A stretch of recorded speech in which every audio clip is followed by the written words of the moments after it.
imam itu wajib mengqadha sholatnya, maka seorang makmum sudah tidak boleh ikut membersamai menjadi makmum lagi. Contohnya apa? Misalnya kamu tayamimin libarodin au mukimin tayammama fi mahalin yudlalu fi wujudil ma. Ada orang tayamum karena dingin saja, karena faktor dingin, maka sholatnya harus diulang karena hanya sekedar barok atau dingin. Atau misalnya ada orang tayamum, ditanya, kenapa kamu tayamum? Tidak ada air.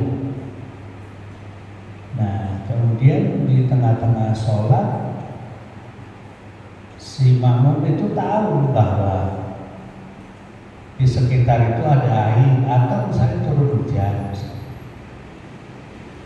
maka berarti kan sholatnya harus diulang.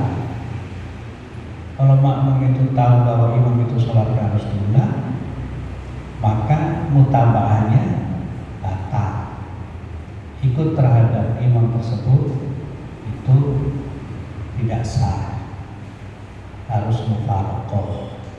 Itu yang kedua. Kemudian yang ketiga, wa alla yakuna makmuman. Wa alla yakuna makmuman artinya seorang imam itu tidak boleh jadi makmum. Misalnya Kayani jadi imam, kemudian di belakang Kayani ada Pak Fitri. Berarti posisi Pak Fitri jadi imam apa jadi makmum? Makmum. Ada orang tiba-tiba datang, langsung nyolek Pak Fitri, padahal posisi Pak Fitri sedang jadi makmum. Maka orang yang nyolek Pak Fitri mau bermakmum kepada Pak Fitri itu tidak sah, karena yang diikuti posisinya sedang jadi makmum. Berbeda kasus kalau Pak Yani udah assalamualaikum, maka Pak Fitri mufaraqah, bahasa fikihnya mufaraqah. Berarti posisinya bukan jadi makmumnya Pak Yani lagi, sedang sholat munfaridan, sholat sendiri, dicolek dari belakang. Maka posisi Pak Fitri bukan jadi imam awalnya, lagi sholat sendiri, bukan jadi makmum awalnya, ya kan? Sehingga siapapun yang ikut di belakangnya boleh. Jadi sekali lagi, di dalam berjamaah orang yang kita ikuti itu tidak boleh menjadi seorang makmum. Kalau sudah imam kepada orang lain atau berjamaah dengan orang lain, maka tidak boleh ada jamaah lain yang ikut kepada orang yang sedang menjadi makmum, karena posisinya sama-sama jadi makmum. Begitu. Kemudian yang keempat, wala ummiyah, ay ayyakuna imamul qari ummiyah. Tidak boleh orang yang baca Fatihahnya bagus atau fala yasihu iqtida'uhu bihi amkanau at-ta'alluma aula. Jadi apabila ada orang jadi imam, kemudian dalam persepsi kita itu baca Fatihahnya nggak bagus, alhamdulillahirabbil alamin arrahmanirrahim, secara tajwid kan salah, maka namanya ummiyah. Nah, bagi orang yang qori, orang yang bacanya bagus, maka fala yasihu iqtida'u, tidak sah untuk makmum kepada yang ummi tersebut. Seperti itu. Nah, tentu hal ini ya kita bisa lihat kalau imamnya adalah bacaannya jahar, bacanya kencang. Ya kan? Kalau bacanya nggak kencang ya nggak tahu. Seperti kita sholat di terminal, kalau jamaahnya maghrib kan suaranya kencang, jahar. Jamaahnya isya kan suaranya kencang, jahar. Tapi kalau sholat dulu, sholat asar, bacanya kan kayak kedengeran. Makanya ada orang yang dipanggil Pak Haji, karena udah kadung dipanggil Pak Haji, bayangnya kalau Pak Haji kan bisa ngaji, bayangannya. Sehingga maju aja ke depan. Tapi kalau sholat duhur sama asar, kan nggak ketahuan. Begitu sholat maghrib sama isya nggak pernah mau, dan yang paling belakangan sampai sekarang. Sampai sekarang. Ya. Kemudian yang kelima, alla yataqaddama alaihi fil mauqifi. Wa alla yataqaddama, dan tidak boleh seorang yang jadi makmum itu mendahului alaihi atas imam fil mauqifi, di dalam tempat dia menetap atau tempat dia berdiri. Jadi ukurannya adalah tumit. Kadang ada orang yang tumitnya panjang, orang yang tumitnya kecil ya, atau yang telapaknya panjang dengan telapaknya kecil. Maka ukurannya bukan ujung dari jari, tapi ukurannya adalah tumitnya. Jadi nggak boleh mendahului. Oleh karena itu bagusnya antara imam dengan makmum itu seukuran 40 diro. 40 diro. Jaraknya seperti itu. Ya sejadah lah sekarang. Jadi nggak boleh mendahului. Kemudian yang keenam, wa ayya'lama intiqalati imamihi. Wa ya'lama intiqalati imamihi, dan hendaknya yang keenam itu seorang makmum harus tahu bolak-baliknya imam, gerak-geriknya imam, berubahnya imam, harus tahu. Misalnya sampai sholat di kamar, kemudian imamnya di dalam kamar, makmumnya di luar kamar. Nah, pintunya ditutup. Kalau pintunya ditutup, pakai hordeng bisa. Sehingga seorang makmum tidak tahu imam itu ruku, imam itu sujud, tahunya hanya dari suara. Maka nggak boleh. Jadi seorang makmum itu harus tahu imam itu salam, imam itu gerak ruku, imam itu gerak sujud. Kalau sekedar suaranya saja, itu nggak boleh di dalam berjamaah. Jadi harus tahu intiqalati imam. Kemudian wa ayyastama'a atau ayyastami'a fi masjidin aw fi 300 dira'in takriban. Kemudian selanjutnya yang keberapa tadi? Yang keenam, yang ketujuh. Yang ketujuh, wa ayyastami'a fi masjidin ay fayustaratu ayyumkina al-istitratu 'adatan ila imam walau baru bazurun walau bi'izwirarin wal 'itafin ay inhirafi 'anil qiblah wastidbarilah. seorang makmum itu harus berkumpul di satu tempat, di masjidin, misalnya di masjid gitu kan, harus kumpul dalam satu tempat di satu masjid. Kalau di iswirorin walaupun harus dengan iswiror, belok kanan belok kiri bisa tidak masalah. Jadi seorang makmum itu harus kumpul, tidak boleh imamnya di sini, kemudian makmumnya di sono gitu kan. Tidak boleh. Imamnya di sini, makmumnya di rumahnya pasangan misalnya. Tidak boleh. Yang rumahnya dekat sini siapa? Urusan masjid, aman ya, aman jauh kan. Yang ini nih baru sini. Amir.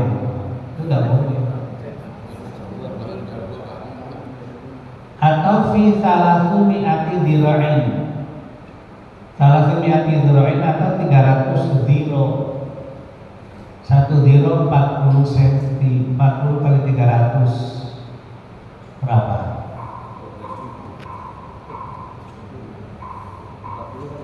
150 meteran ya?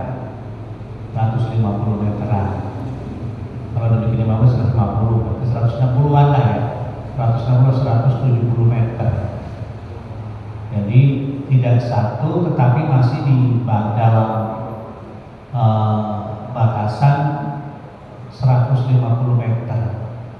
Tapi kelihatan intikolat imamihi nggak masalah. Misalnya di lapangan, dia di atas bukit, dan ikuti di belakang dari 150 meter, 160 meter, nggak masalah, karena masih di bawah 300 dhiro. Tapi kalau udah di atas 300 dhiro, maka udah nggak boleh lagi berjamaah. Itu. Kemudian berikutnya yang ke-8, wa ayyanwiya al-qudwah awil jamaah. Yang ke-8 itu kalau pengen dihitung berjamaah ya harus niat jamaah. Sholli fardhu isya'i arba rakaatin mustaqbil qiblati makmumah. Atau saya niat sholat jamaah akan berjamaah, ya silakan. Qudwatan. Misalnya sampai ikut colek di depan, maka begitu takbir harus niat bahwa kita sebagai makmum. Bagi seorang imam tidak wajib untuk niat jadi imam, tapi kalau pengen pahalanya nambah ya niatnya jadi imam. Kan posisinya sholat itu semakin banyak ya derajatnya semakin naik. Jamaahnya semakin banyak ya derajatnya semakin naik. Begini, kenapa perlu saya sampaikan masalah derajat sholat? Sholat i'adah itu artinya sholat mengulang. Saya sudah sholat dari rumah sendirian. Begitu nyampe di Masjid Muhajirin, sholat jam Isya belum selesai. Boleh sholat lagi, karena sholat yang kedua derajatnya lebih tinggi, lebih besar, maka boleh ada. Tapi kalau sampai dari rumah udah berjamaah, makmumnya nggak banyak, cuma 1000 misalnya, nyampe di Muhajirin 2000, 20 orang, udah nggak usah ikut, jamaahnya derajatnya lebih tinggi sampai yang tadi. Itu dalam sholat i'adah begitu. Kemudian watasi'uha yang ke-9, ayat tawafaqa nadma sholatihima. Jadi harus klop matching ya antara sholatnya imam dengan sholatnya makmum. Kalau nggak matching, misalnya sampai sholat gerhana gitu kan, sholat kusuk-kusuk, sementara makmumnya sholat isya, ya nggak nyambung. Atau sampai sholat jenazah, kan nggak matching, kalau jenazah nggak ada rukunnya, nggak ada sujudnya. Jadi Jadi sampean sendiri sholatnya sholat zuhur siang, ya nggak boleh. Kamak tubatin khalfa kusufin aw bilaksi, maka nggak boleh. Wala yaduru ikhtilafu niyatu imam wal makmum li adami faksin mukhalafa fihima fa yasiri tidakul muftariti bil mutanaffili wal madi bil qadi wa fi tawilatin mikosiratin kadhurin bisubhin abil uqus lakinnahu makruh. Atau misalnya sholatnya sih nggak matching, tapi hampir nggak nyambung gitu. Sampainya sholat zuhur, yang ikutnya sholat subuh. Kok sholat subuh ya mungkin saja. Nonton bolanya sampai setengah 4, begitu bangun jam 1, ya kan? Jam 1 siang, nyampe di masjid kirain sholat subuh. Sholat zuhur, ya udahlah saya sekalian subuh, imamnya zuhur, nggak apa-apa itu, tapi makruh. Kalau begitu mah hampir jarang ya, jarang. Oke. Atau sampean sholat qobliyah ba'diyah, sering terjadi biasanya di terminal, bukan, atau di masjid-masjid yang jamaahnya ramai seperti di Tanah Abang. Ya kan, musafir gitu kan. Nah kemudian kita misalnya udah selesai sholat zuhur atau asar, kita mau ba'diyah misalnya. Sholat zuhur selesai ba'diyah, tiba-tiba di belakang ikut kita, sah. Lakinnahu makruhun. Wa ma dzalika tahsulu fadilatul jamaah. Jadi kok makruh? Jamaahnya bagaimana? Tetap kalau jamaahnya dapat. Menurut Imam Suhaimi bahwa al-qara'ah fi al-fadilah sawa. Makruh itu bukan berarti menghilangkan fadilahnya berjamaah tetap.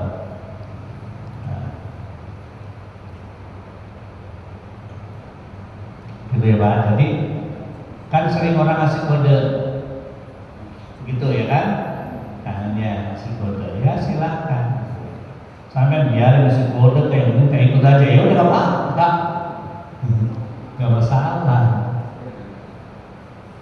Biasanya kan ikut ngasih kode tuh biasa, ikut aja, yang pengen ikut masa nggak boleh. Nah menurut kita sifat saja ini, wa ma'adzalika tahsulu fadilatul jamaati, walaupun makruh tapi tetap masih mendapatkan fadilahnya sholat berjamaah. Kemudian selanjutnya yang ke-10 ya. Yang ke-10 asyiruha alla yukhalifahu fi sunnatin fahishatin fahishatil mukhalafah. Tidak boleh antara imam dengan makmum itu mukhalafahnya fahisyah, apa ya kalimat yang gampang. Tidak boleh melayani berbeda, tidak boleh berbeda dengan imamnya dengan perbedaan yang fahisyah yang sangat gitu. Misalnya begini, ketika ada imam baca ayat sajdah,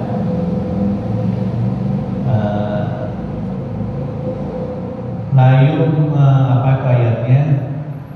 Nasiyatin kadibatin khoti'ah falyad'u nadiyah sanad'u zabaniyah kalla la tuti'hu wasjud waqtarib. Imamnya sujud tilawah karena makmumnya gak pernah ngaji. Subhanallah, kata imamnya, emang gua sengaja mau sujud tilawah, sujud aja dia gak mau ikut makmumnya, dikira imamnya batal kalau dikira juga. dia diem aja, itu namanya mukhalafah fahisyah, itu nggak boleh, harus muwafaqah. Kalau memang imamnya sujud tilawah ya sujud, kalau imamnya enggak ya enggak, atau dibalik, imamnya nggak ngerti sujud tilawah atau ngerti sih ngerti, ribetin ini udah, langsung aja wasjud waqtarib Allahu Akbar rukuk. Kata makmum ini kan sujud tilawah, makmum sujud tilawah. Begitu makmum mau bangun, imam sudah sujud biasa, berarti kan namanya mukhalafahnya fahisyah. Maka hal ini perjamaahnya batal. Sujud tilawah atau sujud sahwi gitu kan, sujud sahwi. Atau begini misalnya, sunnah itu kan ada sunnah ab'ad, ada sunnah hayat. Salah satu sunnah ab'ad itu kan tahiyat awal. Saya buru-buru mau ngoceh, buru-buru mau ngajar, buru-buru mau nyangkul. Jadi sholat duhurnya nggak pakai tahiyat awal, sengaja. Ya kan? Begitu imam tidak sujud, tidak tahiyat awal, makmum subhanallah, nggak sengaja gitu kan. Dia bangun aja. Si makmum melaksanakan tahiyat awal, imam tidak. Ini namanya mukhalafah, itu nggak boleh. Nggak boleh. Kemarin waktu liburan Hilmi kasih tahu saya, Bapak, sekali-kali santri ngajarinnya jangan ngajarin penjelasan mulu, praktek. Bapak sholat jangan tasyahud awal, coba bisa nggak begitu? Terus saya bilang subhanallah, Bapak kata-kata awal kan nggak wajib, saya benerin aja. Sekali-kali sambil matiin, ya. Kemudian suruh pada tayamum, ini paling jelasin gitu, si masukan. Biar santri bisa praktekin. Nah, jadi intinya adalah antara imam dengan makmum tidak boleh berbeda, tidak boleh mukhalafah. Yang ke-11 terakhir, wa ayyutabi'ahu, hendaknya seorang makmum itu harus mengikuti imam, jangan mendahului. Misalnya takbiratul ihram, ya kan? Nah, sebelum Allah Akbar imamnya mau nyentar, ya, mau nyentar. Oleh karena itu ya seorang imam itu harus kencang takbiratul ihramnya, supaya makmum mendengar bahwa imam itu sudah mulai sholat. Takutnya dikira imam sudah mulai, padahal belum, makmumnya takbiratul ihram, imamnya baru takbiratul ihram, berarti bukan mengikuti, namanya mendahului. Maka tidak boleh. Nah, orang yang mendahului dua rukun atau mengakhiri atau membelakangi dua rukun yang bangsa fi'li, maka sholatnya batal. Jadi sholatnya batal. Jadi kalau orang mendahului imam atau membelakangi imam, mendahului dua rukun atau membelakangi dua rukun, tapi rukun yang bangsa fi'li, maka batal. Jadi rukun itu ada rukun qauli, ada rukun fi'li, ada rukun qalbi. Qalbi itu artinya hati, itu niat. Sholli fardhu tuhri misalnya, fardhu. Kalau rukun qauli itu yang diucapkan, contohnya Fatihah, kemudian tasyahud, kemudian sholawat, kemudian apa? Salam, apalagi satu lagi, takbiratul ihram. Itu 5 itu nggak boleh kayak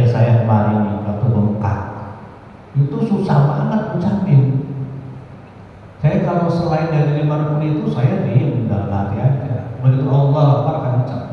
Allah berkabirnya saya pelan nanti di hati. Begitu Fatihahnya harus kencang. Kayak ada orang sholat Allah Akbar diam. Ya berarti secara fikih nggak sah. Karena rukun kauni itu harus diucapkan. Minimal telinga sendiri dengar. Allah Akbar, nggak boleh. Iya, nggak boleh. Yang kedua baca Fatihah, ya kan harus diucapkan. Yang ketiganya tasyahud harus diucapkan. Yang keempatnya sholawat harus diucapkan. Yang kelimanya salam. Salam itu nggak boleh, harus diucapkan. Rukun fi'li, ruku, sujud, ya kan? Itu rukun fi'li. Nggak boleh kemudian sujud cuma isyarah doang, kecuali orang-orang tertentu yang lagi uzur, maka nggak masalah.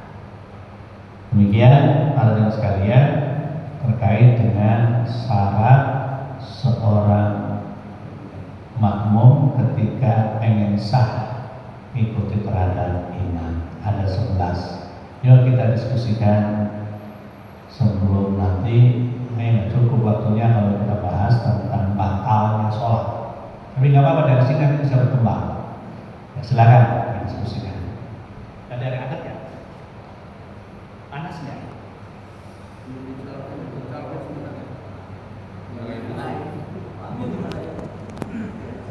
Aminnya nggak masuk soalnya.